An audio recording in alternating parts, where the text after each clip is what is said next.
L'envol que nous voulons pour notre pays nous commande la création d'une nouvelle compagnie aérienne nationale et d'un nouvel aéroport à Andem. Pour ce faire, les études techniques de ces projets sont en cours.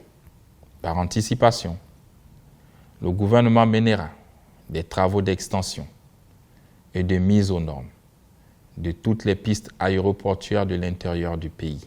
À ce titre, j'annonce que les aéroports de Makoko et d'Oyem seront les étapes de départ de ce projet de restauration.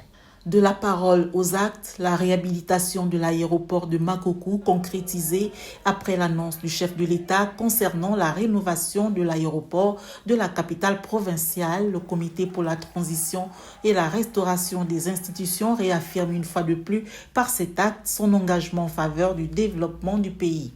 Les travaux réalisés au cours de ces 8 derniers mois ont permis de moderniser et de mettre aux normes de sécurité, de sûreté aérienne plusieurs infrastructures essentielles.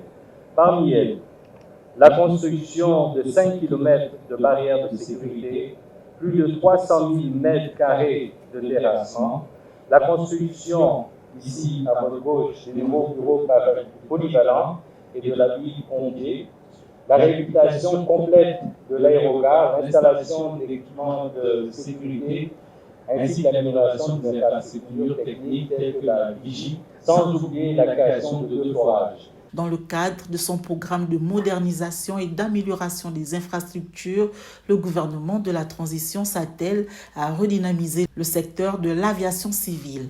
Cette initiative s'inscrit dans une vision plus large visant à renforcer la connectivité aérienne du pays et à offrir aux usagers des installations répondant aux normes internationales. Depuis près d'une quinzaine d'années, seuls les aéroports de Port-Gentil et Franceville étaient fonctionnels. Ces aéroports étaient les seuls aptes à accueillir les vols réguliers. Les autres aéroports n'étant plus aux normes car les services aéroportuaires étaient dégradés et les installations vétustes et hors de service. La cérémonie officielle de baptême de l'aéroport a été marquée par une reconnaissance nationale envers un fils émérite du pays. Désormais, l'infrastructure porte le nom d'Emmanuel Issoze Gondé en hommage à son engagement et à sa contribution à la nation. C'est avec une émotion particulière et un devoir patriotique que je préside aujourd'hui cette cérémonie solennelle de baptême de l'aéroport de Makoko, qui portera désormais le nom d'un illustre fils de cette province, le Premier ministre Emmanuel Issoze Gondé. En baptisant cet aéroport de son nom, nous perpétuons sa mémoire et reconnaissons la contribution de ce fils de Logo-Evindo au développement de notre pays.